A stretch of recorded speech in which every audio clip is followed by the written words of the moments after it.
All right. Can we, meeting is called to order at 10 o'clock. Beth, can we get a roll call? Anthony, Here? Joanna, Here. Monica, Here. Susan, Here. Ryan, Here. Frank, Here. and Sue. Here. For CCS, we have Rebecca, Deborah, Molly S., and Beth. All right. Thank you. Any additions to the agenda? Ryan, I don't know if this needs to be a proper addition or just a general question at some point, but I would like to talk about the website accessibility, WCAG guidelines, and how it impacts BiblioCommons, or BiblioCore, sorry. And maybe we could just talk about it during that agenda item. Yeah, that sounds like a great idea. We'll Okay. make a note of it under biblical implementation. Let's talk about that. Thank you. Thank you. Any other additions to the agenda? Seeing none, we'll move on to public comment. Would anyone like to speak in public comment? I would like to publicly say that I'm glad we did not have to drive. Please strike that from the record, Beth. I hear that. I'm glad there were no checks to sign or anything today, so I'm very grateful.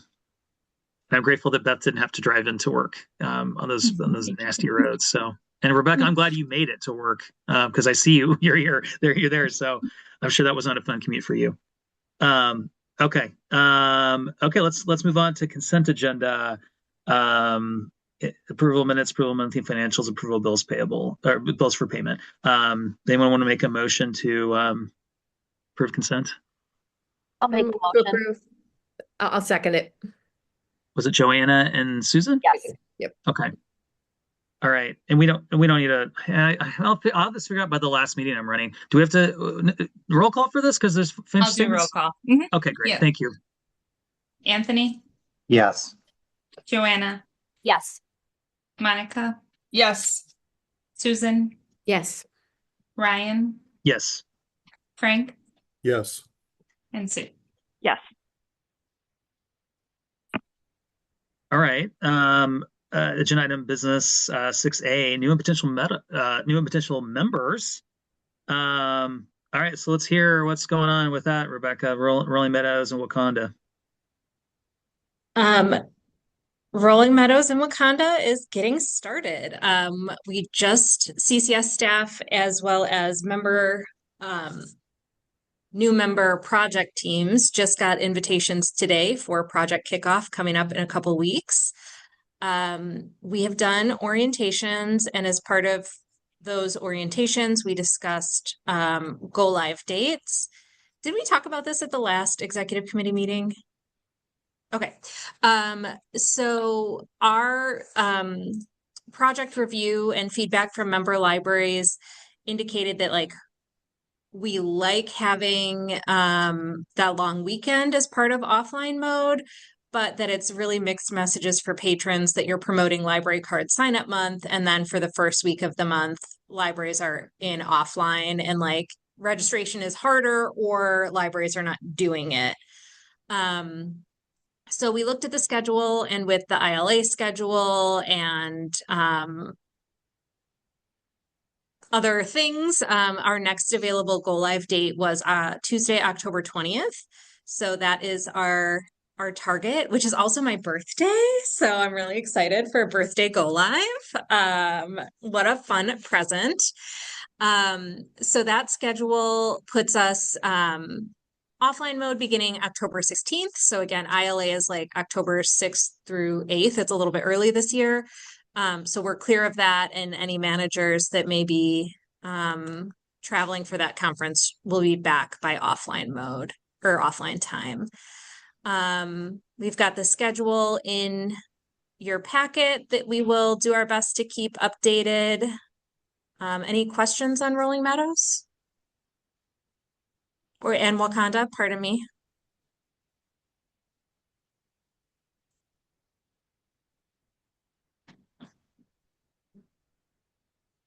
Okay, hearing none, I will move on to other potential members. I met with David Archer yesterday to talk about potential Cook Memorial Public Library membership. I will be attending their, I forgot the name of their committee, but it's essentially their long range planning committee on February 24th. I'll be meeting with their board and we'll give an introduction to CCS. And my computer is so mad at me just about everything. We'll do an introduction to CCS. We'll talk about costs, services, and member benefits, and do a demonstration of BiblioCore, which, as we'll talk about next, should be in the validation stage at that time. I am also going to be working on a write-up on CCS services and, I don't know, membership questions, I guess, for the staff. David Archer shared with me a memo that his staff put together in fall 2003 about CCS membership. And a lot of things in that memo are no longer true or were perhaps maybe misunderstood. So I'll be providing them with kind of a written document reintroducing CCS. And then at some point, probably we'll follow up with an in-person meeting with their team as well. So no timeline, nothing firm. The board, the Cook Memorial Board, they definitely have some trustees that are like, Vernon did this, why aren't we doing this? And other trustees that are like, everything's fine, why would we make a change? So very much like an investigation and evaluation phase.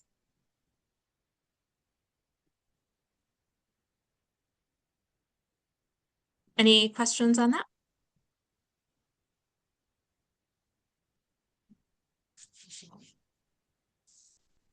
Awesome. Thanks for the update. I think that's promising. I mean, the fact that they're even discussing it, you know, they've advanced. So all you can do is present the information and they can make their own decision, right? So.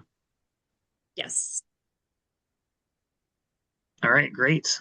So 6B, current projects, BiblioCore implementation with a discussion on if they are they aware of the, you know, accessibility standards that they need to meet. Yeah, so I'll start with that component, which you know, during our evaluation of the tools, both Vega and BiblioCore are designed to be accessible. We did some preliminary testing and we'll continue to do testing throughout the validation phase. One thing we've talked about is like customizations and color choices with libraries. Like, yes, you guys can choose your colors and things like that, and CCS will do some double checking to make sure that those choices are not adversely affecting anything. Sue, did you have specific concerns, or did you just want to hear that they are compliant and know that we need to be compliant and that CCS is monitoring?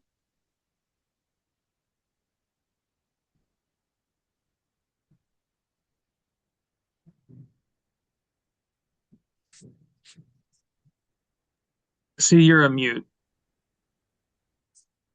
Sorry about that. I'm a little late to the game on this. I didn't realize that my library's deadline to adhere to the WCAG guidelines was April of 2026 because I'm in a community that has over 50,000 people. Everybody else is 2027, so it's on my mind a lot.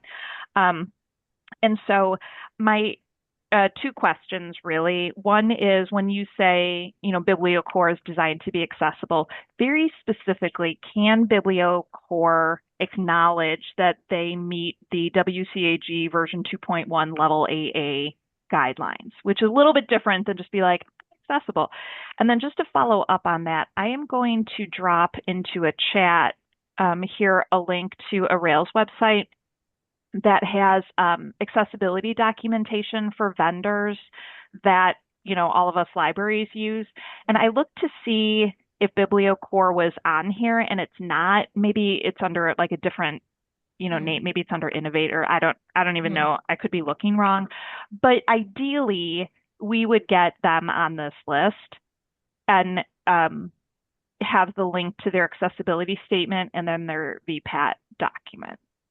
So those are And my two things. Yeah. We do have their VPAT, so I'll confirm that there's no issue with us sharing that with Rails. I don't see why there would be. But we do have a VPAT from them. And then in the meantime, if you could just at least send that out to me, maybe you send it out to everybody, but just so I'm just starting to build my library of this kind of stuff. Yeah, Deborah, did you want to add? I was going to say that in our prep work and our research, they did confirm their WCAG 2.1 compliant. Perfect. I love it. That's exactly what I wanted to hear. Thank you so much. Thanks for raising the issue, and thanks for sharing that link. I was not aware that Rails had that resource. That's fantastic. So thank you for sharing.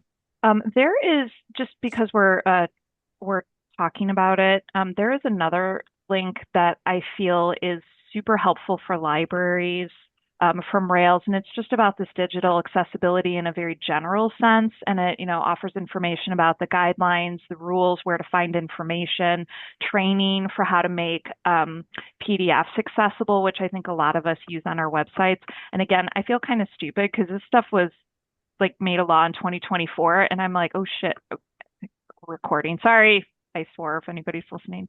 I was a little shocked at how behind the under the gun I was on this stuff. So those are my two websites that have been very helpful to me as we've been going through this process.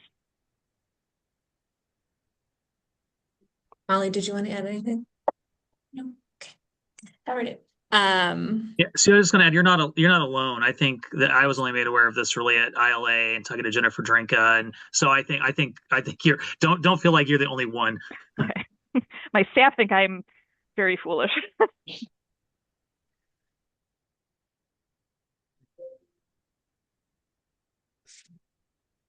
Other BiblioCore news, database management met and voted on a number of system configuration elements. It's linked here. I'll just go ahead and open it up. And these went out at the end of last week to library staff. There's a website or a page on our website that covers these. So this gives the summary of each of the elements that database management is requiring to be standard based on our decision-making matrix, which I can pull up if we want to look at. I don't think that these need to go to governance for approval. Like, these are system settings that the only one that you may have a different opinion on, which I'm happy to do, is parental consent for minors under 13. And we'll talk about this a little bit at governing board. Mieko and Deborah just gave me a write-up on some implications around this. So because BiblioCommons has like free text fields where people can do user-generated content for reviews of books, there are like COPPA issues with children under 13. So we have a couple of options, which is we can just say that people under the age of 13 cannot make free text comments, like cannot use the review feature, which is essentially what database management is recommending. Alternatively, we can set up the system so that parents have to opt their children in and affirm that they've given parental consent to write those reviews. And then if that is turned on, there's like a separate decision that needs to be made about if you allow like paper tracking in the libraries and then have like library staff manually marking the patron account. And so in our research, is it neither Evanston nor Glenview had parental consent turned on. So if you have to be over the age of 13 to write reviews. So that is the CCS recommendation. Database management accepted that recommendation. The kind of sticking point around that is libraries that have not been collecting birth dates and have been putting in like the default birth date of 1900. Those patrons will not be able to enter reviews, like to write. Am I saying? Oh, they will be. Okay. So if a library has, the year 1900 is the birth year for all of their patrons, including cute little 4-year-olds, those 4-year-olds are going to be able to write reviews, and the library will not be compliant with COPA. So Mieko gave me a write-up that I still have to review and potentially send to our attorney to bring a recommendation to governing board in February to say, like, really, you need to collect birth dates. Because that is how these features work. Do you want to add it? You summarized. Okay, thanks, Deborah. Deborah and Mieko did the work on that, obviously, and I'm trying to get it right. So that is the only decision that I feel like really needs eyes on governing board. And I don't know that it needs to be approved by governing board, but they need to be aware of the implications of continuing with current practices outside of CCS policy, which is to collect birth dates. Questions on that? Rebecca, just so I'm understanding, so the vote is recommendation is not to enable parental consent. So a 12-year-old could never have the capacity to post a review. Okay, that's what I thought. I just wanted to say it out loud to myself. No, I think that's the right way to go. Yeah, that is the recommendation. And then the issue is just if there are incorrect birth dates in the patron records, then that it's all driven by the birth date field in the patron record. Joanna, I had that same exact thought. I couldn't quite tell what it was saying. You might want to add just one sentence that says the result of this is that no one under 13 can ever write a review. Yeah. Okay, perfect. It makes total sense when we talk through. About it. Yeah. Yeah. I see Deborah making a note on that. So, a question yes. related to that. So if we're not, my library is one of those that has the 1900 dates in there. So is one of the consequences of this implementation that we're going to have to collect this demographic data then? Is that going to be a mandate then from CCS? The CCS policy is already that you collect birth dates. That is CCS policy, and libraries that are not collecting birth dates are not adhering to CCS policy. So this is an implication, which is that things driven by the birth date field are not going to function correctly. So patrons under the age of 13 will be able to write reviews because the system thinks they're 125 years old. Fair.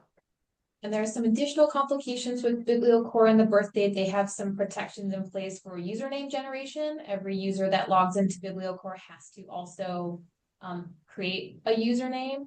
For minors under the age of 13, BiblioCore only allows them to select from like a pre-generated list of like a color animal combo to make sure that users under 13 aren't like putting in their name as their username. That would be then displaying potentially in the interface. So that's sort of another implication of that age birth date requirement. It's a very interesting discussion. Prior to us joining CCS, we didn't collect birth dates, and I actually don't know off the top of my head if we're putting in a placeholder, if we're getting the real ones. But I could imagine seeing age restriction on online services, seeing more and more of it. Australia just, passed that law that people under the age of 16 can't use social media, right? We may be faced with some of the, those same restrictions. And if we don't collect birth dates, we won't be able to comply. It's a really interesting point. Yes, so we do recommend that if your library has not been collecting birth dates, that you start. We can also talk about potential like stopgap measures. I'm not entirely sure what they are, but maybe with some bulk updates we can assist. But the long-term strategy should be that libraries do need to collect birth dates to fully comply with these regulations. And again, we'll check in with our attorney on this as well. Well, one other thing to add, and this probably, segues us into the Orange Boy Savannah implementation, and maybe Molly can tell me if I'm way out of line here. But the other advantage that has having these birth dates is that when you're looking at analytics and trying to, decide how to serve different demographics, to have that birth date, I imagine that's a nice data point for Orange Boy to produce reports. So just throwing that out there too. Molly, is that accurate, or am I wrong? Yes, Orange Boy does have a dedicated youth report to look at the reading activity of youth clustered by age. So if you want to look at 13 to 17-year-old readers, that is a standard report that they offer, which again won't function properly if you don't have dates. Rebecca, I would be interested in whatever stopgap measures might be, because I did not know that CCS required us to collect birth dates. And when I took over this library, my staff fought me on that because we put 1900 in for everything. So we will need to amend our practices here. And that's a lot of patron records. So if any ideas that you have to make that process easier, that would be appreciated.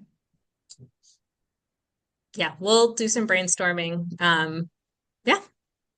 Yeah, our original requirement was around one, differentiating between patrons with similar names and patrons with multiple cards, and two, analytics. So, it was CCS policy, like, to collect birth dates, and it was like, well, we know that there are some libraries that are really resistant, and like, if you put in a birthday and it's not right, you're still putting in a birthday. But certainly, as Sue said, the landscape is really changing in terms of how minors access information. So we will work on that. And then we have should CCS continue with Find More, we will require that Find More be linked in additional resources. If the decision in February is that we don't continue with Find More, obviously this will not be necessary. And then most of these are based on user experience research and existing practices. So I think the parental consent and the Find More are really the two pieces that may, I don't know, not even be controversial, but want some eyes on them. We are on track. Biblio Commons is working on developing each library's individual sites, which we should be getting access to in a couple of weeks, at which point we'll start the validation phase. Mieko and the team are working on like a QA and validation sort of like playbook, like what CCS is going to do and what we're going to ask libraries to do. And the team is reaching out to Glenview and Evanston, as well as other consortia, on like marketing materials and languages to help start developing a toolkit for libraries to use. So those requests for information are going out this week. Or already went out. Or already went out. Questions on Biblio?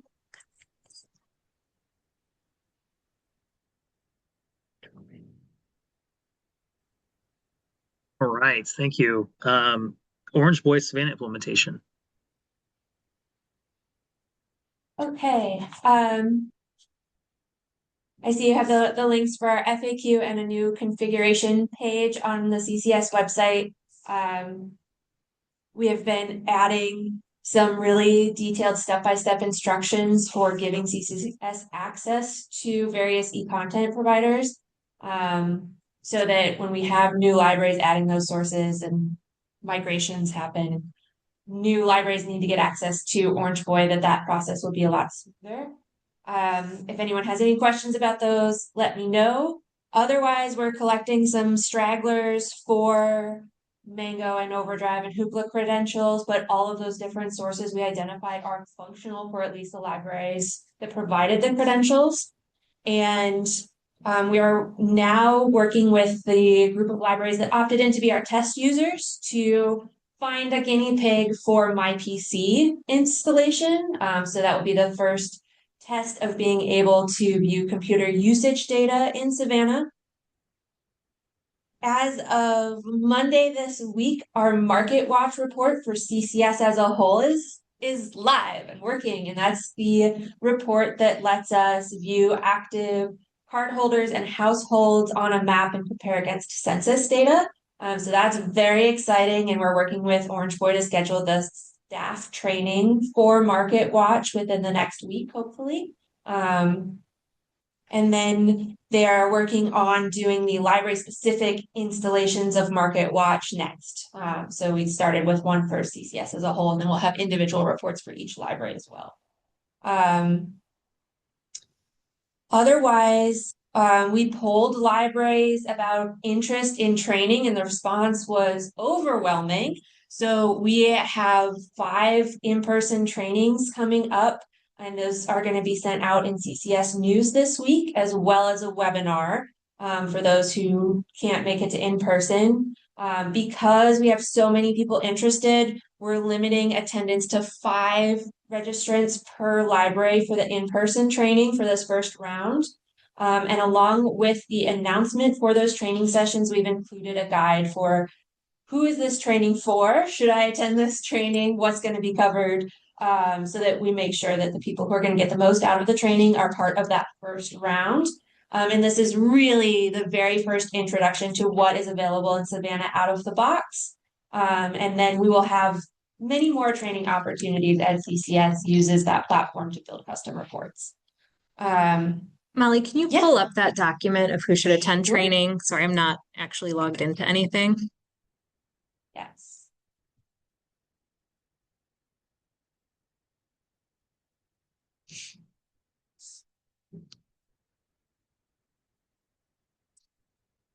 I can share.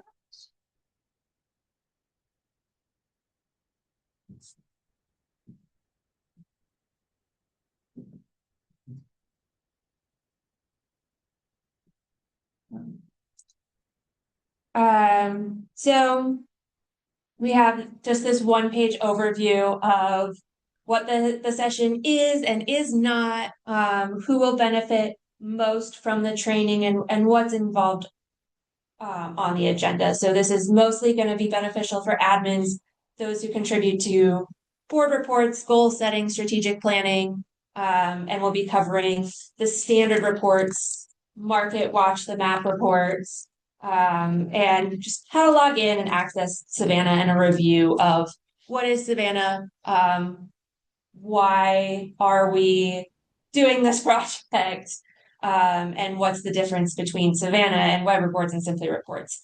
So this is also linked on our FAQ as well. And so when you said you were going to send out the training dates, is that going in the newsletter with this document or to the contacts, or? We will do both, but Okay. We're sending it through the newsletter Okay. this week. Okay. And then I know we have a list of CCS contacts, and this also has the training dates at the bottom now. Okay. Yeah, so I will send this to executive committee after this meeting, but it will also be linked in the newsletter announcement that goes out. And we will deal. We had libraries, we had one library that wanted to send 17 people, one library that wanted to send 30 people. And so that's awesome. We're so excited that there's so much interest in this tool. And like, it's not at a stage where it's ready for that many people to be in it. Ryan and I, and Molly and I separately each talked about governing board in February.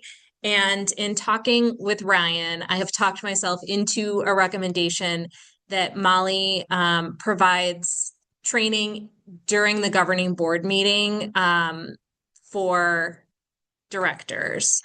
So this would be in addition to those 5 other trainings. So you don't need to like bring all your staff to governing board.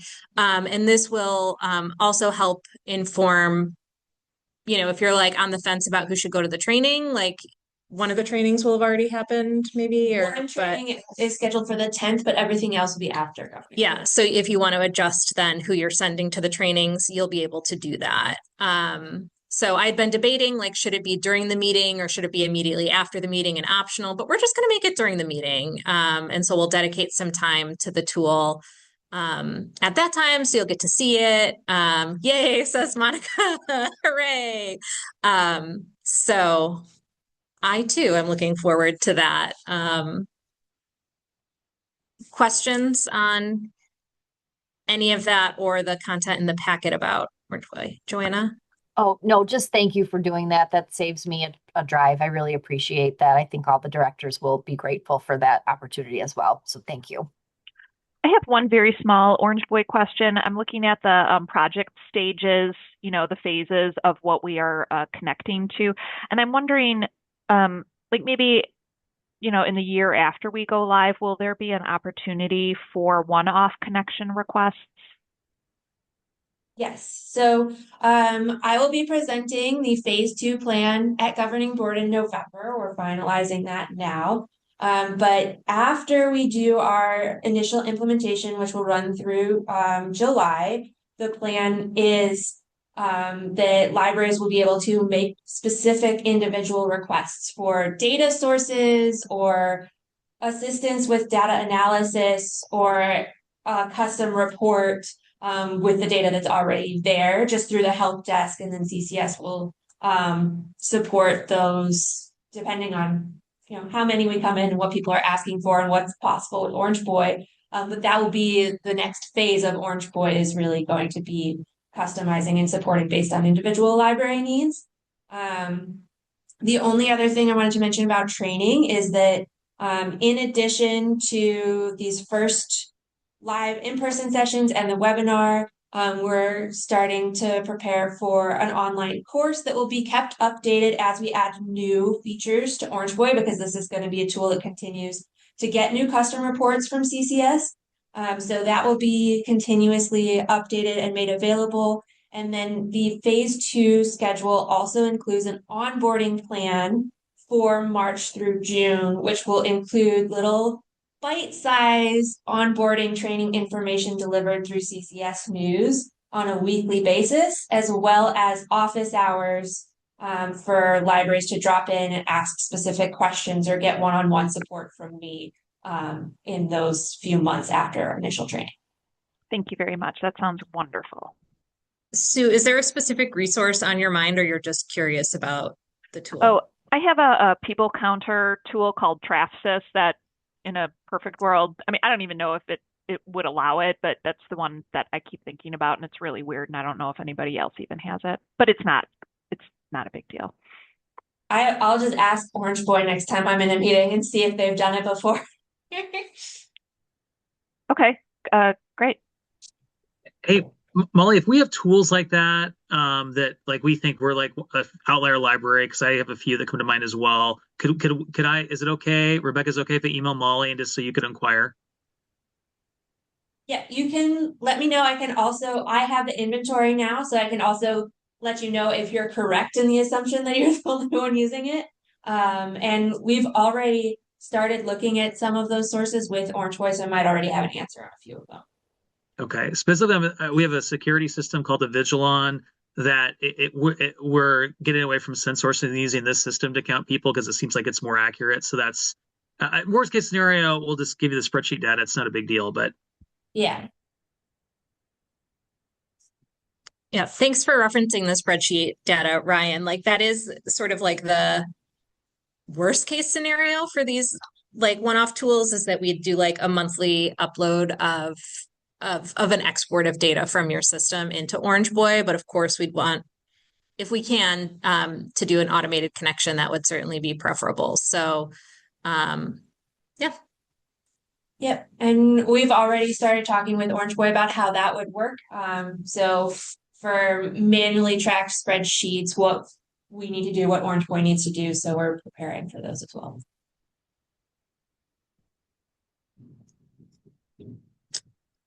Any other questions on Orange Boy?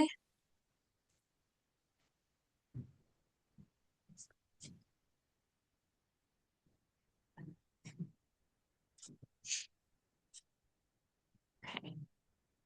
Then, Yeah, LX Starter. LX Starter.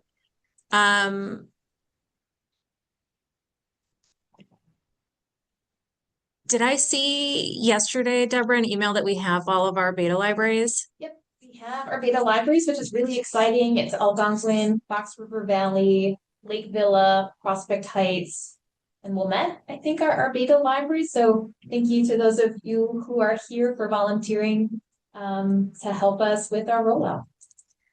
Yeah, so that's kind of where we're at, is we've recruited those beta libraries, and we'll be working on configuration with those initial libraries, and that will really inform what happens next. This is a new tool for Innovative, at least in the consortium setting, and a new tool for us. So we're not entirely sure what that long-term rollout is going to look like. So I don't have a lot to say about that, but we will hopefully have an update on those beta libraries at Governing Board.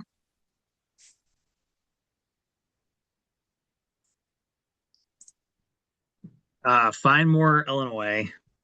I don't know why I said it like that, but this is, I think, the same update that was in the previous packet. So, no changes. We're putting together our updated dashboards to send out to the group ahead of the February vote on whether we should continue in Find More Illinois. That will include the creation of a new dashboard that's specifically looking at OCLC data in terms of both borrowing and lending. So we can see who we're borrowing from, what kinds of materials we're borrowing through OCLC versus Find More. That might help both us and Rails just really understand what might be needed in the future to meet more of our ILL needs. So we'll send that info out to Governing Board ahead of the meeting, and then we're working on a formal FAQ that essentially we're just asking Rails to like put in writing some of the answers to the questions asked at Governing Board, just so we can all reference that ahead of that vote in February. Is CCS planning on making a formal recommendation, or are you just providing information? Good question, Sue. Deborah and I haven't fully discussed it. I mean, I think I'm really in the same boat that I was in when we originally had the vote a few years ago, which is that philosophically and like looking from a long-term strategy point of view, I think sticking with Find More is important. That said, it is very hard to look at the data and say CCS members are getting a direct benefit from this spend. And so, our recommendation at that time was to join Find More as a consortium. So I would say I don't think that recommendation has changed, nor has my understanding that, wishing and wanting something to be successful doesn't mean that it's a good time for each of our members to invest in it. So, I feel like we should stick with it, and I understand that may not be the prevailing view, and libraries have to vote it the way that makes sense for them. Okay. I ask because I take your recommendations very seriously, and I feel like this one particular issue has so much outside of the exact benefit to libraries that's like I'll call it political, right? Yeah. Mhm. That I feel like overreaches a CCS recommendation potentially. And so I would be fine if there was no recommendation from CCS and you were just like, here's the information, here's the background, and it's on the directors to vote. That's just my 2 cents. I mean, I feel like that's kind of where I am. I'm like, personally, I think we should do this. And I am very aware that that is not perhaps the most widely held view. And I'm not here to persuade. Can I ask executive committee a couple of questions? Can I do a straw poll and just kind of see, and you can abstain if you want to, if you're on the fence. I'm just curious among this group, based on the information we have right now, and I don't hold you to it, you can change your vote, obviously. How many of you would vote to stay the course and stay in it for, what would we be committing to, Rebecca? Would it be 2 more years, 1 more year? I think 2 more.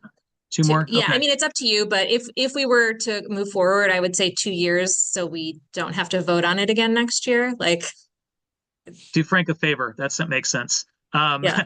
So can I get a show of hands or something? I can't see everybody, but always stop sharing. how many of you would vote to and I'll abstain because I don't want to influence anybody. How many of you would vote to continue for 2 more years? Looks like it's 4, and how many would not? We got 2. Okay, 4-2. So here's my other question.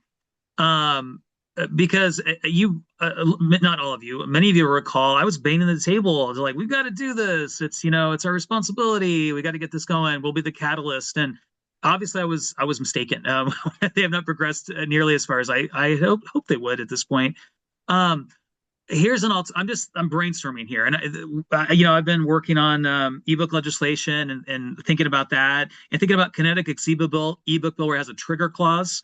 So I'm just throwing this out there. What if we were to say, we're going to commit for 1 more year or 6 more months, but we want to see like X number of academic libraries join. We want to see like a strategic plan for how you're going to grow membership. So basically we want Rails to reach these benchmarks before we continue. So thus we're supporting them, but we're saying, listen, we have these expectations. You need to figure out a plan to meet them. And if you don't, we're out. Because I think it's changed. I think with Layla in charge of it, and she's been in charge for what, like a year or 2. I have confidence that, with her in charge overseeing it, that she could grow it, and it might help them really sit down and think about, okay, we got to get serious about this. We got to be really aggressive about recruiting academic libraries. We got to get really serious about this and that. So that's kind of my idea. I'm totally brainstorming. I didn't think of this going into this meeting. I just thought of it now. So I'm curious what everyone thinks. I love it. I have the same kind of concern. I mean, I would vote to support it, but with hesitation because it has not come to fruition in the way that we had hoped. And it's additional money that's being spent. And I don't mind being one of the libraries that is helping to carry something new forward and investing some initial resources. But, when zero is coming back to my library and it's all going out to Helen Plum, good job, Helen Plum, as we discussed, right? It's hard to continue justifying that expense for me, especially with a giant building project looming. Yeah. Here, I didn't know that I was actually going to say it. I'm going to just say it. One of my sticking points is Rails' refusal to move or negotiate at all on the cost. And when I look at their financial reports, they currently have $32.5 million in reserve that would fund an estimated 27.7 months of operations. And I get a little bit frustrated that they can't work with us on money. And I know I wouldn't like it if someone came to me and told me how I should, be spending my balance. $2.5 million is a lot of money. So that is where some of my frustration lies. What is the amount? Like, what is the number that would make it feel good? Half. I think they should subsidize half of our cost. Agree. What about if we are doing them such a favor that they say, I'm sorry, I'm getting a little heated. I'll mute myself. No. I'm sorry. And I Rebecca, I'll let you finish. I'll let you lead the conversation. I'm wanting to jump in. I'll be quiet. No, I mean, I just, like, listen, I don't disagree.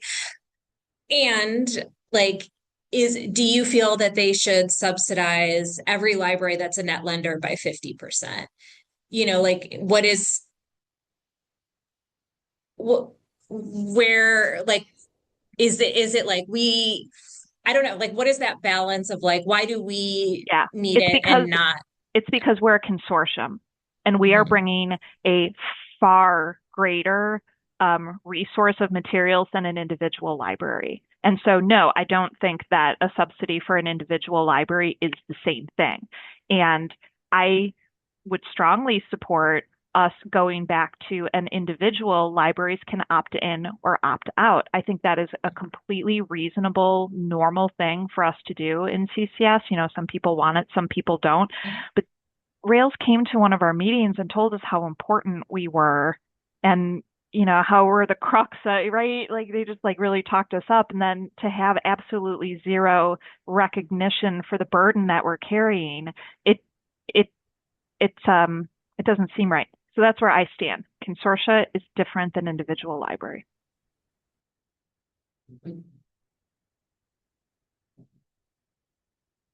Other comments.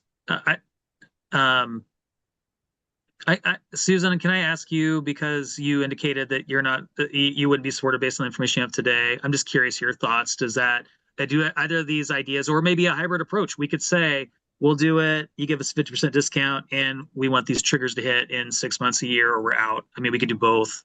Yeah, I mean, that is what would make me change my mind. I just was trying to envision how I would explain to my staff. We discussed this and they just thought it was a black and white thing, that we're getting nothing from it. So, it's all philosophical things that we're getting from it. And that's also very hard to explain to a board, even though I have the most generous board in the entire world. But that just feels funny to me. But if we had sort of a strategy with it, that would feel much better to me. But my vote was just kind of like, that was my gut from right then. It was not a thoughtful vote. I did not know we were going to be talking about this. No, and I didn't intend to. I just wanted to see what this gauge temperature. And I don't hold anyone. If you want to, this is just is that an official? Not even in the minutes how people voted. But that's valuable. Well, and then Sue bringing up the 32 million, that resonates. That's a good reserve. What is their operating expenses annually? Does anyone know? I don't expect anyone to know. I'm just. It's about $11-ish million. 11, 12. Okay. Do we think they're sitting on a lot of money because of like the funding? We don't know what next year is going to, so like, yes, it's a lot, but if their funding sources dry up. Yes. I mean, we've got 3 years to go on what's happening now. Yeah. So I guess I wouldn't knock them so much on. Yeah. I am not knocking them for their reserve. That is absolutely their, right to save. Maybe knocking wasn't the right word, but just it's the amount and the amount of that they could potentially work with us on a negotiation is so wildly imbalanced. It winds me up a little bit. I am glad that they have this money, because if delivery went away, it would be a massive impact. And so I am not knocking their financial decisions. I just want them to give a little bit with us if we're that important. I like the idea of Rebecca doing a little more negotiation. I don't know, the idea of like asking them to commit to milestones, I think is good in theory, but if like Layla leaves, like, I don't know that that's like maybe in a corporate environment where there's, a bottom line that maybe that would motivate them. But I think, I don't know. I'm just playing devil's advocate. If our boards came to us and said, if you don't hit this, like we're done, this measure, and something could happen externally that wouldn't, so I feel like, I guess I don't have that. I know Ryan and some of you have corporate back. I don't know how realistic we could say, like, these are our aspirations for the program. This is what we'd like to see, but I don't know how aggressive we should ask Rebecca to be on, like, holding their feet to the fire on something that, if Monica Harris becomes, leaves Rails, or, anything could happen that could slow this down again. Yeah, this is all very interesting, and I'm very happy to have another conversation with Monica and Layla. I think they are delighted every time I call. Should be. I do want to, I feel like I'm like carrying water for Rails, and that's not entirely what I mean to do, but I want to point out a couple of things that are related. Is like they did adjust their fee structure, and like we are paying the same, we would be paying the same next year that we paid this year. And that includes the addition of Rolling Meadows and Wakanda. So there is a cost reduction that we have seen in how they have taken our feedback on the fee structure and said these biggest libraries should not be paying so much because they are bringing a big collection. So that has happened to some extent. Like certainly we would of course like it if it were even less. And I think the material that we'll send out will have the individual costs as they were this year, as well as what the individual costs would be next year. And then the 15% discount on top of that. Again, we're paying this essentially the same for 2 additional libraries. So there has been some reduction. Rails has a mandate to support resource sharing. That is like their top mandate. And one of the ways Rails is supporting that resource sharing is through the LSAP grants that they provide to us. So we get $200,000 a year from Rails with no strings attached. Rails could, if they chose, make that financing contingent on our participation in Find More Illinois. They could, if they chose, make that financing contingent on any number of criteria or put a lot of restrictions on how we use it, but they don't. They just give it to us. And we, take it and we're happy to have it. And I don't think it obligates us to participate in a program that is not beneficial for us. But I do think that it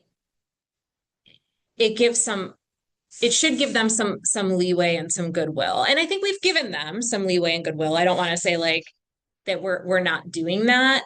But if this is strictly about money, net, we are way ahead on what we have gotten from Rails in the past several years and what we're paying into this program.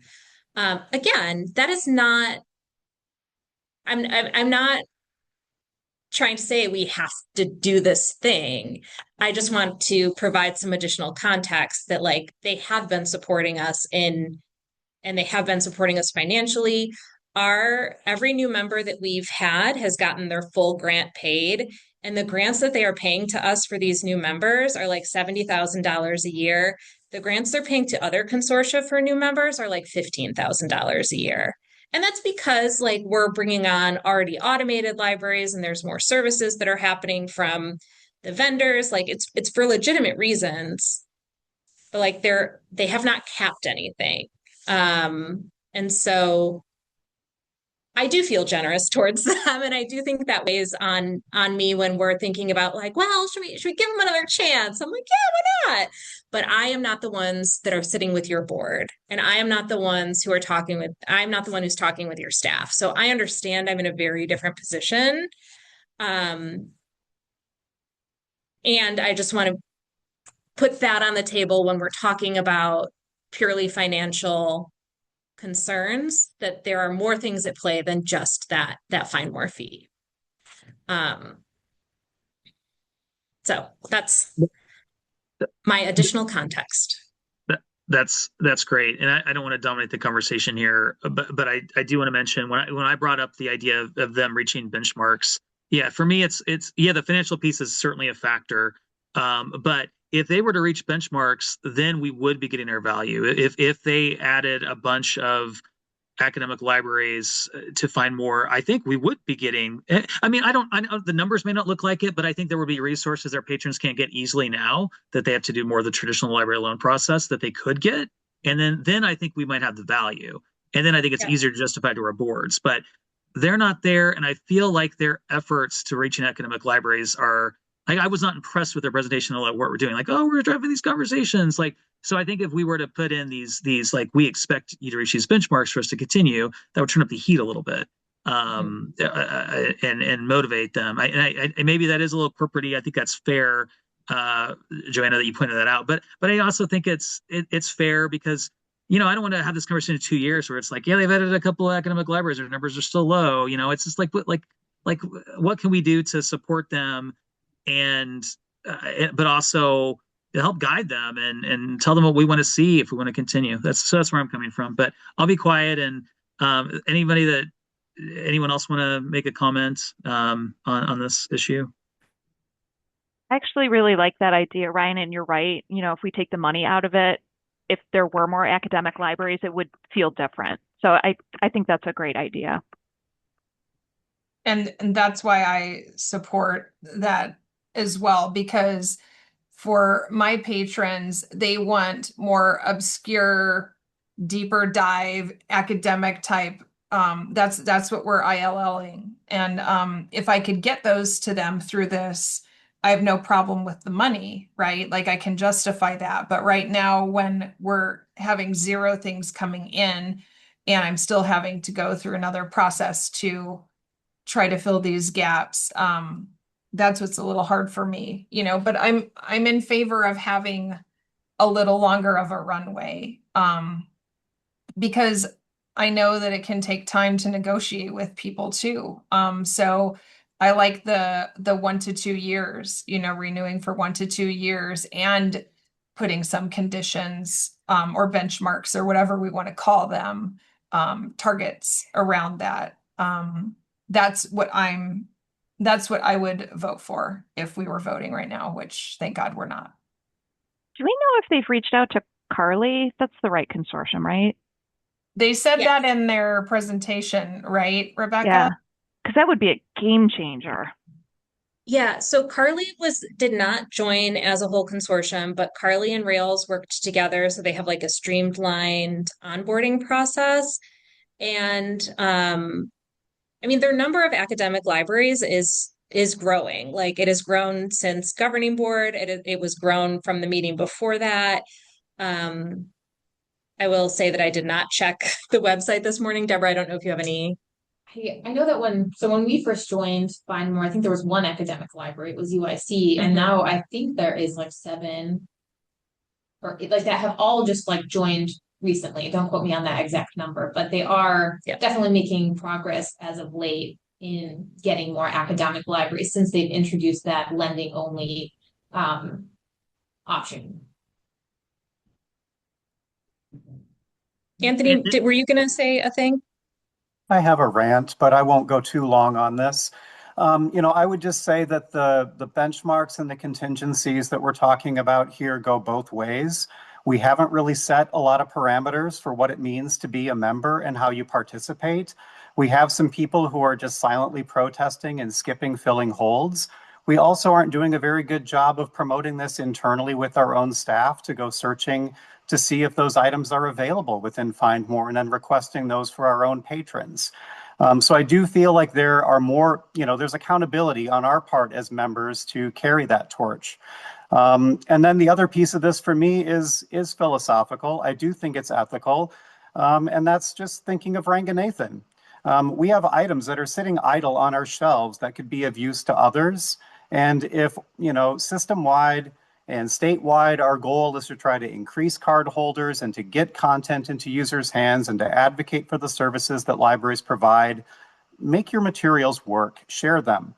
You've made the investment, share them with everyone. That's just part of the principles of what we do in this industry professionally. The cost to us, I mean, I agree that there is a burden that we're carrying for the state by being a member in this, but we're pioneers. And this is an opportunity for us to try to demonstrate how resource sharing can work. Some states have a better system to do this. I know we've talked about this before. I've come from a state where if you live there, you've got a library card, you can use it anywhere. We don't quite have a model like that in Illinois, but this is a step in that direction. And I would hope that maybe we could continue to consider ways that we could adhere to our professional ethics and try to take one for the team while this thing is still growing and not pull out early. So I will have another conversation, Deborah and I, to be clear, we'll have another conversation with Rails. We'll get that updated data out that includes some more information on who's borrowing what from where.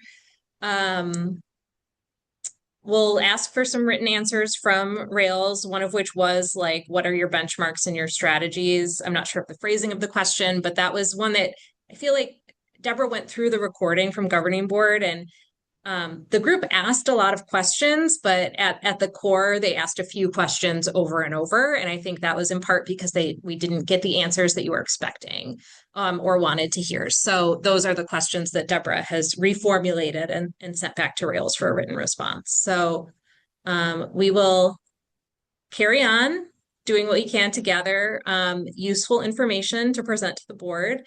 And oh boy, February, right around the corner. And I think we can also work internally, hearing kind of this desire for maybe some benchmarks or some targets that we would be looking for the program to meet. Maybe we can come up with a list of like, in 2 years, how will we evaluate whether this is successful? Like, do we have any internal targets that we meet that we are expecting in order to continue on long term? Like, rather than telling Rails, like, here's our benchmarks for you, to say like, here's how we're going to evaluate you in a year or two if we vote to continue on, and then it would be up to them to look at that. So is this enough information for you do you need any more guidance from us, Rebecca, Deborah, about, we threw out some ideas? I think we're good. We've got a list.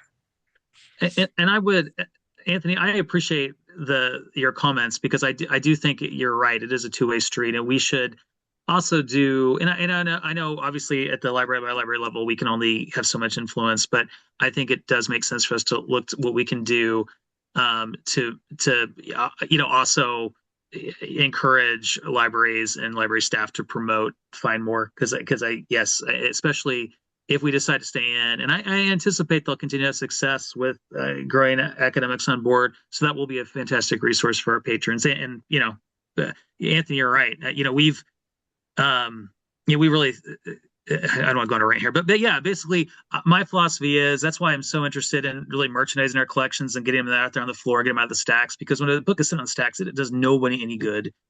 So why not get them, out there to other libraries for patrons that want to use those materials and need to use those, access to those materials. So that was well said. Okay. Any other final thoughts on Find More Illinois? Thank you for your thoughtful conversation. Really great feedback, insights, comments. Thank you.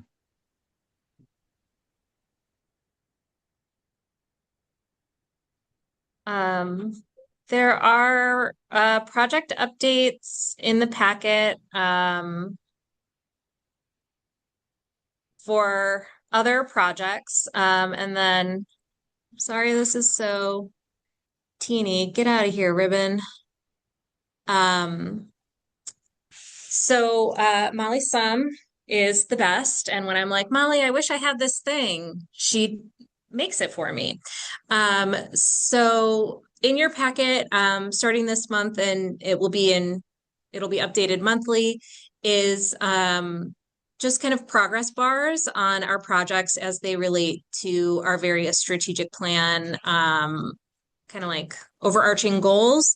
So they will have this year it will just be the project, and then like our expected target is that black vertical line, and our current progress is the green horizontal.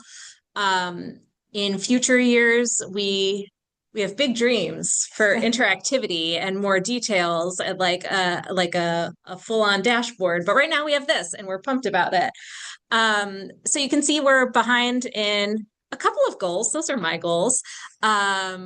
The innovative contract, we are still, I guess I'm jumping ahead a little bit on innovative. So operational excellence, we are still trying to change our internet service from a dedicated circuit to a shared circuit, and installation has been rescheduled from December 2nd to 2 weeks from now.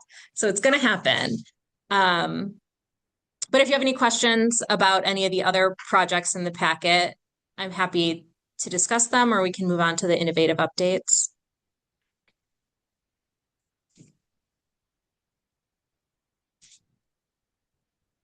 Looks like we're ready for innovative updates.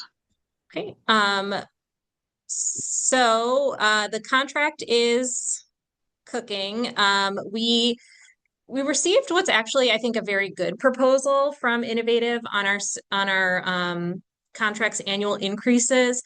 It was a stepped increase where it'd be 2% for 2 years, and then 2.25%, and then 2.5 for 2 years. For context, right now we're at a 2.5% increase. We have gone back and said we'd like just a 2% increase over 5 years. There is another consortium that relatively recently was able to negotiate a 2% for 5 years increase. So that's our request, but the proposal now is a savings above what we have been doing. So if that's our worst case scenario, I am pretty happy with it. And then the other kind of big topic for the contract was about library additions.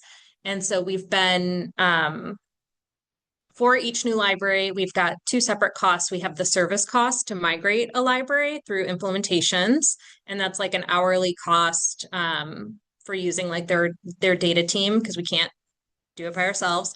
And then there's the license costs. So how many users does the library need? And license costs have been a real pain in the neck, especially for incoming innovative libraries, which have been often over-resourced. And so then Innovative loses a bunch of money on their contracts, and they're real mad about it. And so it turns into a battle every time. So our new contract will be unlimited users. And then we'll have a flat library addition cost that is based on the library's population. And so we have some population tiers, and the prices that are associated with those tiers are really competitive based on the number of licenses we've been purchasing for incoming libraries. Those library ad costs will be recurring as our license costs have been. But I think it's a good deal. And it also benefits our existing libraries in that if they have staff expansions or staff changes or something, like we don't have to go back and buy more licenses for them.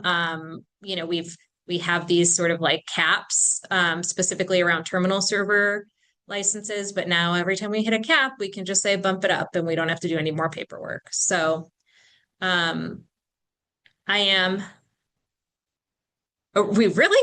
are very hopeful that we'll have the contract for signature, but for governing board in February. Worst case scenario, I think we will have kind of the major components of the contract for the board to approve, and then authorize me to sign the contract when it's finalized. But it does expire at the end of April, so we don't really have another governing board if Dean is still dragging his feet. So yeah, theoretically the contract would be would already have like a recommendation from executive committee to go to governing board. But I don't have it for you because I don't have a contract to show you. Would you want to do something like a not to exceed amount? Yeah. I don't think we need a recommendation from executive committee with a not to exceed, but if we needed a governing board, I think we'll draft a motion that covers the bases. But yeah, we've been working on this for 1.5 years and it's not done, Dean. But think of all the overhead you're each individually saving and not having to coordinate with your ILS vendor. And we're very much aware that we are part of the delay in this because the discovery layer played into it. So this is not. I would say it for the record. You're not behind on your goal. We push back the goal because of our being deliberating over the discovery layer. So. I mean, to be fair, I'm blaming Dean. Like I send him emails yeah, and it takes him 3 weeks to respond to an email. So I mean, the discovery layer delayed things, but I think really that it's like he could have had all of this other stuff. Like we've been asking the same question for months. He could have had it ready. So the discovery layer was just like one button to check off. So, yeah. So it's a yes and I think Dean, I don't know. I think he just keeps hoping I'll change my answers about things, and like we still don't want their phone notices. I don't know. So I will send him my weekly email today. Other than that, we're looking forward to 8.0. Deborah, do you want to? Yeah, our training server earlier last week, and so we're looking for an upgrade to production sometime in March, depending on whether we find any significant issues during our QA testing. Innovative has switched from quarterly upgrades to twice-a-year upgrades. So if you're wondering why we've kind of only had one upgrade a year, it's because again, they've kind of pulled back on the frequency of their upgrades in order to allow more time for development so that they can release like more significant features with each upgrade. So 8.0 probably will be our only upgrade of the year, because with the migration, the timing of that may prevent us from taking the next release that comes out in June. But there are some really great features with 8.0. Leap continues to be built out to include those technical services functions. So we're really pleased with some of the features coming up, especially ahead of Rolling Meadows and Wakanda.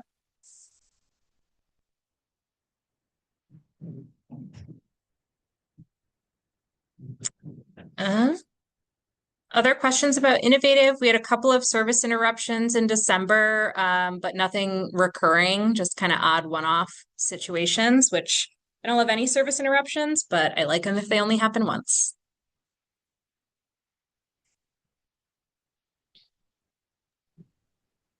All right. Any questions about Innovative? I think we're ready to move on. Executive Director Review update. So we are behind schedule. I take full ownership of that. However, we're going to get this done today. So I met with the what is it called? The performance review or the evaluation subcommittee. Frank and Monica and I collaborated. And then we drafted a review. We shared it with the entire committee and received great feedback. And then we are prepared to go into executive session into closed session to further discuss with Rebecca. And then we'll reconvene and make a determination about the review. So I appreciate everyone's work on this process, especially Frank and Monica. So thank you all for this review process, even though it was delayed. I think we ended up with a great review process. So thank you all. And Rebecca, most of all, thank you for your patience that we're so delayed on this. A lot going on. Beth and I were briefly talking on my drive-in. Does the committee have things that you want to discuss together, like without me in the room, which is fine. We just need to logistics that. I think we want to have a brief conversation without you in the room. At Okay. least I do. But just very briefly. Would everyone agree? What do we think? Okay. Yeah. And then I'm comfortable if Beth stays just to keep the meeting cooking, because she's HR and she'll know everything anyway. So unless you're uncomfortable with that, I will stop my recording completely. And I will leave the room. Beth will restart a recording for closed session. And then she can just text me or chat me when you're ready for me to come back into this room. But my computer won't actually leave the meeting, just so I don't get lost. That's fair. And is it okay if I might ask Beth to take like a 5-minute break if we want to talk about you with her present? I don't know if that's necessary, but just in case. Yeah, I mean Okay. that's fine. Beth can. I think that's valid. Maybe you guys can make Ryan the co-host so he can run the meeting just in case anything weird happens. You got it, Beth? Okay, let me just make sure I did that properly. Ryan is now co-host. Yeah. So we will need to stop this recording either way to leave this session and then start a new recording. So as co-host, I think you can do that, Ryan. I don't really need to be part of this at all if you'd prefer that, if you don't mind just handling the recording. I don't mind. Yeah. So so we're recording executive session. Yes. Yeah, that's right. Yes. I'm trying to think And because I'm then used to yeah. Okay. Yeah. And then we'll have to end that session and then start a third new recording to go back to finish open session. Yeah, sounds good. Okay. All right. Do we need a motion we need a motion to end this, to adjourn open Adjourn to session. closed session. Can I'll we get a make a- motion? I'll make a Right. motion to adjourn closed session and move into executive session pursuant 5 ILCS 120-2 for the employment compensation, discipline, performance, or dismissal of specific employees of the public body. I'll second. Okay. I'll take a roll call. Anthony, Yes. Joanna, Yes. Monica, Yes.